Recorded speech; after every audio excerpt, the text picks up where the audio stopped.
វីដេអូនេះខ្ញុំនឹងបង្ហាញអ្នកនរគ្នាពីរបៀបបង្កើត line point ហើយនិង polygon នៅលើកម្មវិធី Google Earthflow អញ្ចឹងយើងបើក Google កម្មវិធី Google Earthflow សម្រាប់ចាំបន្តិច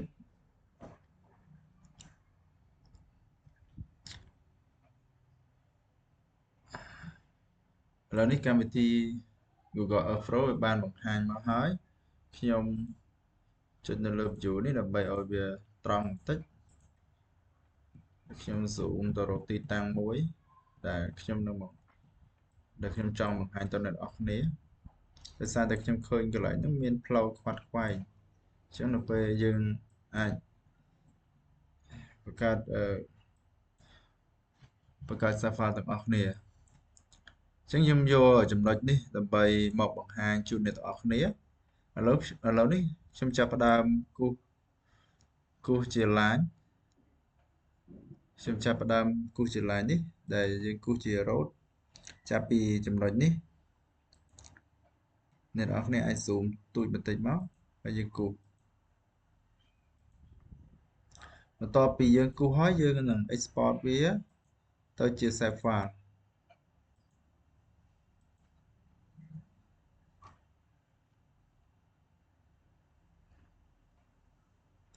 អញ្ចឹងខ្ញុំគូសតែចម្ងាយប៉ុណ្្នឹងទេពីព្រោះវាគ្រាន់តែជាឧទាហរណ៍ហើយខ្ញុំដាក់ថាជា road ខ្ញុំដាក់កុំឲ្យច្រឡំថ្ងៃនេះថ្ងៃទី16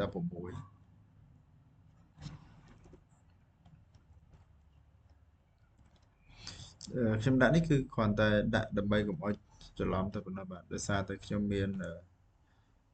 file ច្រើនអញ្ចឹងខ្ញុំខ្លាចច្រឡំ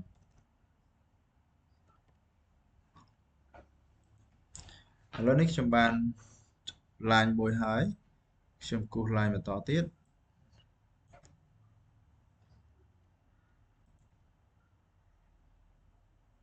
ឧទាហរណ៍ណាអ្នកនរគ្នានេះជាគ្រាន់តែជាឧទាហរណ៍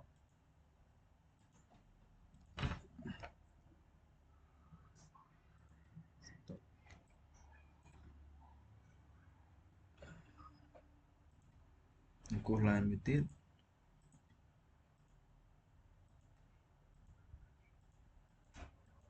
ពេលអ្នកនរគ្នាគូសជាក់ស្ដែងអ្នកនរគ្នាអាច zoom ឲ្យវានៅជិតបន្តិចមកដើម្បីឲ្យយើងងាយស្រួលមើល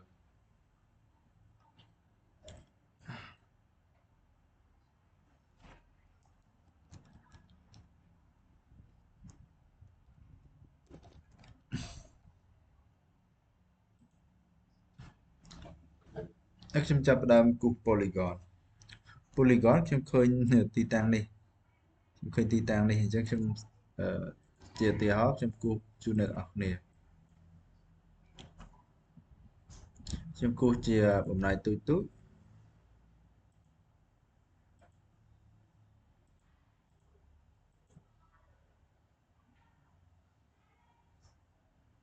គូសធំតែហ្មងទៅបាទគូសធំ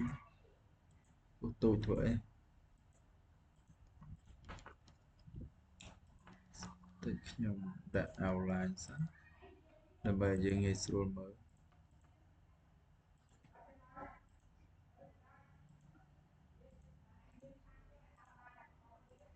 ពេលអ្នកនរគ្នាគូសជាក់ស្ដែងអ្នកនរគ្នាគូសឲ្យស្អាតមកបាទអញ្ចឹងខ្ញុំដាក់ថាជា parcel របស់ខ្ញុំឧទាហរណ៍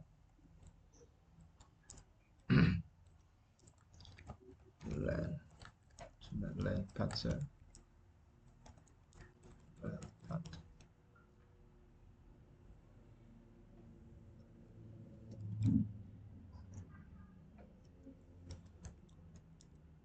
land parcel របស់ខ្ញុំពេលដែលខ្ញុំបាន land parcel នេះខ្ញុំឃើញទីតាំងនេះខ្ញុំឃើញមានផ្ទះ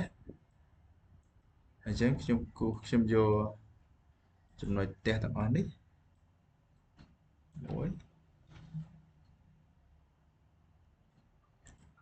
ខ្ញុំដាក់ថា point មួយក៏បានដាក់មួយខ្ញុំយកមួយទៀតពីរខ្ញុំយកមួយទៀត បាទដាក់ថា3សំទោស3ជាមួយទៀត4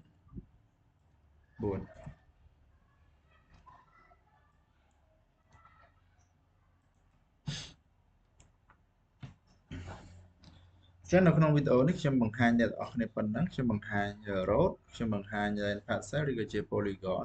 ដែលខ្ញុំបានគូមុននេះហើយខ្ញុំនឹងខ្ញុំបង្ហាញpoint បន្ទាប់ពីបង្ហាញ point ហើយយើងត្រូវ save វាដើម្បីយើងយកវាទៅប្រើប្រាស់នៅកម្មវិធីជា desktop ឬក៏ជា Pro ខ្ញុំ save ហើយខ្ញុំ select នៅលើផ្លូវខ្ញុំ select នៅលើ road ដែលខ្ញុំបានគូសមុននេះខ្ញុំយកយើង right click បន្ទាប់ពីយើងយកពាក្យថា save place as យើងរកទីតាំង save របស់យើងខ្ញុំយកជា KML ហើយខ្ញុំចុច save បន្តមកទៀតនៅ line parcel ខ្ញុំចាប់ right click យកពាក្យ save place as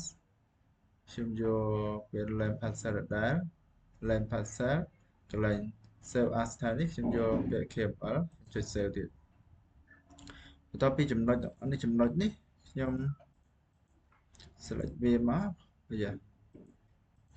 មានបានតែមួយអញ្ចឹងខ្ញុំ save ម្ដងមួយខ្ញុំ save ម្ដងមួយខ្ញុំដាក់ថា P1 ខ្ញុំដាក់ថា P2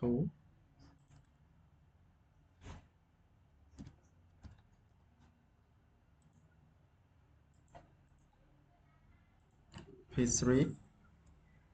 ទៅ P3 អូខេ P3 however តោះឥឡូវនេះយើងមានline យើងមានpolygon ឬក៏ខ្ញុំហៅថា parcel ដែលខ្ញុំបានគូសមុននេះមួយចំណុចចុងក្រោយគឺខ្ញុំមាន point អញ្ចឹងបន្ទាប់ពីយើងបាន save ហើយយើងចូលទៅក្នុងកម្មវិធី GIS អ្នកនរគ្នាចូលក្នុងកម្មវិធី GIS មកបន្ទាប់មកអ្នកនរគ្នាត្រូវ add ណាអ្នកនរគ្នាត្រូវចូលនៅក្នុង Geo processing ដើម្បី add file នេះចូលមកក្នុងកម្មវិធី GIS ដែលអ្នកគ្នាយកទៅថា KML to layer អ្នកនរគ្នាចុចនៅលើ KML to layer រងចាំបន្តិចទៅរក file ដែលយើងបាន save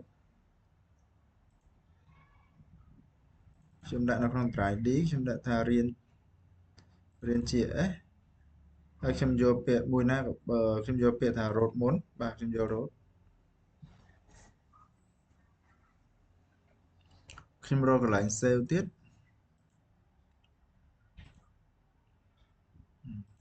ខ្ញុំដាក់នៅក្នុងរៀន GIS ដដែលហើយខ្ញុំដាក់ថាខ្ញុំបង្កើត folder មួយចុះខ្ញុំដាក់ថាសម្រាប់ testing ទេបាទសម្រាប់ testing ជូនអ្នកទាំងអស់គ្នាអញ្ចឹង folder នេះខ្ញុំនឹងលុបចោលវិញនៅពេលដែលខ្ញុំធ្វើវីដេអូចប់ជូនអ្នកទាំងអស់គ្នាហើយ November ថ្ងៃទី16 2025ខ្ញុំ enter មក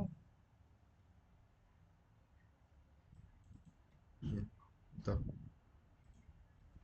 នេះតបមកខ្ញុំចុចនៅលើ OK អញ្ចឹងអ្នកនរគ្នាកលេចមើលនៅខាងក្រោមខាងស្ដាំដៃអ្នកនរគ្នាឃើញថាមាន tool មួយដែល run មកដាក់ថា cable to layer បន្ទាប់ពីយើងមើលឃើញថាវា complete បែបនេះអ្នកនរគ្នាកលេចមកមើល table of content យើងនឹងឃើញមាន layer មួយបង្ហាញថា road ឆ្នាំ2025ខែ11ថ្ងៃទី16អញ្ចឹងយើងទៅយក file មកទៀតដោយយើងមិនចាំបាច់ចូលក្នុង Geo processing ទេដោយសារតែយើងបាន search tool នេះរួចហើយអញ្ចឹងយើងបើក KML to layer នេះយើងទៅរក file ដែលយើងបានគូស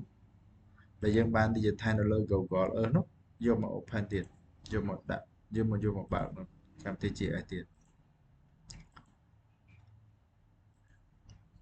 អ្នកនរគ្នាចុច OK មកសូមបញ្ជាក់ថាអ្នកនរគ្នាគួរតែរកទីតាំងណាមួយ save ឲ្យបានច្បាស់លាស់ខ្លាចក្រែងថានៅពេលដែលយើងធ្វើហើយគឺយើងមិនអាចរក file របស់យើងឃើញបានអញ្ចឹងខ្ញុំចូលទៅទៀតខ្ញុំយក point ម្ដងខ្ញុំ select ទាំងអស់អត់បានចឹងខ្ញុំយក point ខ្ញុំយកតែ16នេះទៀតខ្ញុំចុច OK បាទអញ្ចឹងខ្ញុំឧទាហរណ៍ប៉ុណ្ណេះជូនអ្នកនរគ្នាទេអញ្ចឹងខ្ញុំចូលទៅបង្ហាញ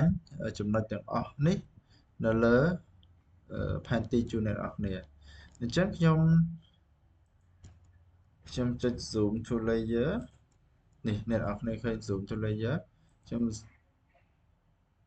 ដោយសារតែ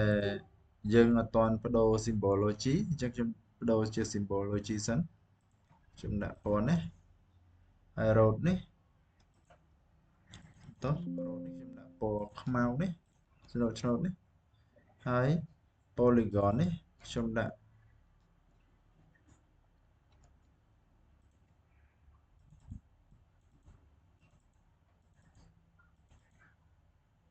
ពណ៌ក្រហមនេះអញ្ចឹង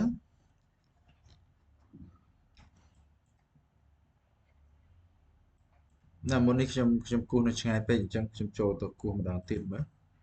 ខ្ញុំចូលគូសទៅផ្លូវម្ដងទៀតបាទខ្ញុំចូលគូសផ្លូវម្ដងទៀតអញ្ចឹងខ្ញុំគូសផ្លូវនេះណាខ្ញុំជួបឃើញមានផ្លូវ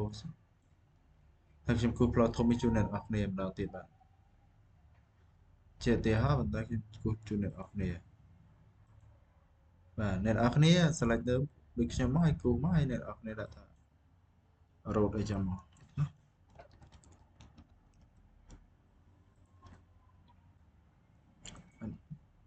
អ្នកនរគ្នា save មកសម្រាប់ថា road ក៏ប៉ុណ្នេះបានអូខេយើងចូលទៅក្នុងកម្មវិធី GIS របស់យើងវិញហើយខ្ញុំចូលទៅក្នុង Geo Processing នេះអូខេហើយខ្ញុំ search យកថា cable to layer សេចក្ដីមកខ្ញុំចូលទៅរកខ្ញុំបានគូសមុននេះខ្ញុំយក output នេះខ្ញុំមើល output location គឺជាទីតាំង file folder ដែលយើងត្រូវ save អញ្ចឹងខ្ញុំ select កន្លែងនេះខ្ញុំអូខេខ្ញុំខ្លាចអ្នកនរគ្នា save ហើយយើងរកមិនឃើញបាទអញ្ចឹងខ្ញុំបដូរ symbol ទៀតខ្ញុំដាក់ពណ៌នេះជាទីតាំងដែលខ្ញុំបានគូសអញ្ចឹងឥឡូវនេះអ្នកនរគ្នាថានេះគឺជាមិនទាន់បានជា save file ទេអញ្ចឹងយើងធ្វើវាទៅជា save file បាទនេះមិនទាន់ជា save file ទេបាទអញ្ចឹងខ្ញុំធ្វើមួយខ្ញុំធ្វើពី lens parcel ទៅខ្ញុំ right click នៅលើ polygon lens parcel នេះខ្ញុំយកពាក្យថា export data សំទោសយក export data ហើយខ្ញុំទៅរកទីតាំងដែលខ្ញុំត្រូវ save គឺ file រៀន GS សំទោសរៀន GS នេះខ្ញុំយក testing folder testing November ថ្ងៃទី16 2025នេះហើយខ្ញុំដាក់ថា lens parcel ជាឧទាហរណ៍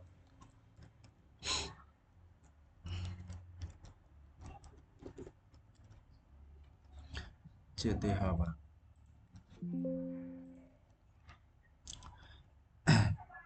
តបទៅទៀតខ្ញុំចូលទៅគូស line នេះបាទដូចគ្នា right click នៅលើ polyline បាទ right click នៅលើ polyline យកពាក្យថា data export data ហើយយកពាក្យថា road អូខេ road road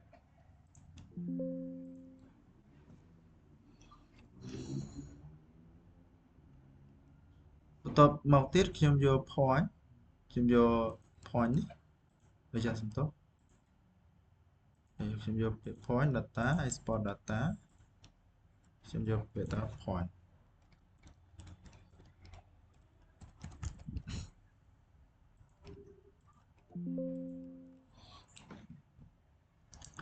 អ្នកនរគ្នាចូលទៅក្នុងខ្ញុំចូលមើលទៅក្នុង layer នេះជូនអរគ្នា layer នេះ អ្នកនរគ្នាមើលឧទាហរណ៍ខ្ញុំឧទាហរណ៍មើលខ្ញុំឧទាហរណ៍ជូនអ្នកនរគ្នាមួយឧទាហរណ៍ថាជា point កន្លែងនេះខ្ញុំ add field មកហើយខ្ញុំដាក់ថា x ឧទាហរណ៍ហើយខ្ញុំយកពាក្យថា float អូខេហើយខ្ញុំ calculate វាទៅជា file x y ណា file x file UTM បាទឥឡូវអ្នកនរគ្នាមើលទៅនេះថា file នេះវាមិនតាន់ទៅយើងមិនអាចធ្វើវាទៅជាលេខ UTM បានទេអញ្ចឹងដើម្បីអាចធ្វើ file មួយនេះទៅធ្វើបំលែងវាទៅជា UTM បានអ្នកនរគ្នាត្រូវចូលមក Geo Processing អ្នកនរគ្នាចុចលើ project សេចរកពាក្យ project បន្ទាប់មកអ្នកនរគ្នាយក project data management ត្រង់កន្លែងនេះអ្នកនរគ្នាយកពាក្យថា point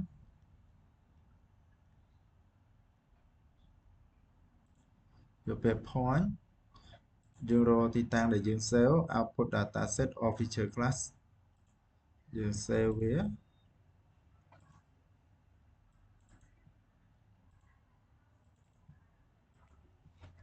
ហើយខ្ញុំដាក់ថា point f point v យ៉ាឈ្មោះបាទ point v ហើយចំណុចត្រង់ output coordinate system អ្នកនរគ្នា select លើវាមកអ្នកនរគ្នាយក WGS 1984 UTN 048 N0 ចុច OK អ្នកនរគ្នាមើលខាងស្ដាំនេះគឺ run ឥឡូវនេះ project គឺបានរួចហើយអញ្ចឹងអ្នកនរគ្នាចូលទៅ add file ម្ដងទៀតហើយចូលទៅក្នុង folder testing នេះអ្នកនរគ្នាយកពាក្យថា point.v នេះអ្នកនរគ្នា add មកអ្នកនរគ្នាអញ្ចឹងអ្នកនរគ្នាចូលទៅម្ដងទៀតចូលទៅក្នុង layer point.v នេះ underscore v នេះហើយយកពាក្យ open attribute អ្នកត្រង់ចំណុច x នេះអ្នកនរគ្នា right click មកអ្នកនរគ្នាយកពាក្យ calculate geometry ម្ដងទៀតត្រង់ property អ្នកនរគ្នា select យក x ហើយ unit អ្នកនរគ្នាយក mét ឥឡូវអ្នកនរគ្នា OK មកអ្នកនរគ្នាបានជាលេខ UTM អញ្ចឹងលេខ x y ដូចគ្នាបាទឥឡូវនេះខ្ញុំអាចជាសំទោសខ្ញុំអាចជាលេខ y មួយទៀត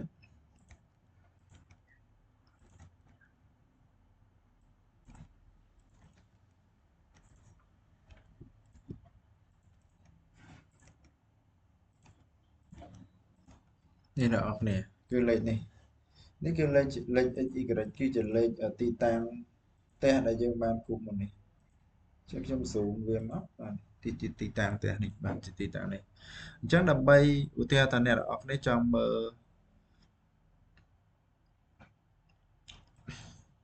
ចង់បានរូបភាពកែរណបកន្លែងនេះក៏យើងអាច download បានដែរណាអ្នកនរគ្នាអាច download រូបភាពកែរណបកន្លែងនេះបានខ្ញុំបង្ហាញរូបភាព download រូបភាពកែរណបចំណុចនេះម្ដងទៀតអញ្ចឹងអ្នកនរគ្នាចុចមក download មកជាឧទាហរណ៍ខ្ញុំធ្វើទូចទេបាទដើម្បីវាបានលឿនពីព្រោះការ download រូបភាពកែរណបនេះខ្ញុំបានធ្លាប់បានបង្ហាញជូនអ្នកនរគ្នាឲ្យកាលពីវីដេអូមុនខ្ញុំ download ហើយខ្ញុំទៅរក file នេះហើយខ្ញុំ save វាចូលទៅក្នុង folder មួយដែលយើងបានសិក្សាមុននេះទាំងអស់គ្នា testing នេះខ្ញុំដាក់ថាអូខេខ្ញុំយកនេះមករូបភាពនេះគឺជារូបភាព Sentinel-2 បាទរូបភាពនេះថតនៅថ្ងៃឆ្នាំ2015ខែ11ថ្ងៃទី5អញ្ចឹងខ្ញុំចុចលើពាក្យ save ហើយខ្ញុំចូលទៅក្នុងកម្មវិធី GIS ហើយខ្ញុំ add រូបភាពផ្កាយរណបដែលយើងបាន download មុននេះមកប្រើប្រាស់អញ្ចឹងនេះគឺរូបភាពកន្លែងនេះបាទនេះគឺជារូបភាពផ្កាយរណបដែលយើងបាន download មុននេះអញ្ចឹងអ្នកនរគ្នាខ្ញុំroad នេះខ្ញុំបាន បំលែងវាទៅជា save file រួចហើយអញ្ចឹងយើងអាច remove វាចោលបាន remove ទៀតហើយ polygon នេះក៏យើងបានធ្វើវាទៅជា save file ដែរអ្នកនរគ្នាចាំថានៅឥឡូវនៅខាងក្រោម layer នេះយើងហៅវាថាជាlayer ណាយើងមិនហៅវាជា save file ទេប៉ុន្តែទិន្នន័យដែលយើងទាញយកមកប្រើប្រាស់នេះយើងហៅថាជា save file អញ្ចឹងខ្ញុំហៅថា save file អញ្ចឹងខ្ញុំដូរ symbology ទៅលើទីតាំងដីនេះដែលខ្ញុំបាន download មុននេះអញ្ចឹងខ្ញុំក៏ធ្លាប់បានបង្ហាញពីរបៀប download រូបភាពកែរណបចេញពីកម្មវិធី QGIS អ្នកនរគ្នាអាចបើអ្នកនរគ្នាចង់បានអ្នកនរគ្នាអាចចូលទៅមើលវីដេអូរបស់ខ្ញុំមុនទៅអ្នកនរគ្នានឹងឃើញពីរបៀបប្រើប្រាស់ហើយអញ្ចឹងវីដេអូនេះខ្ញុំសូមបញ្ចប់ប៉ុណ្ណឹងបាទសូមអរគុណ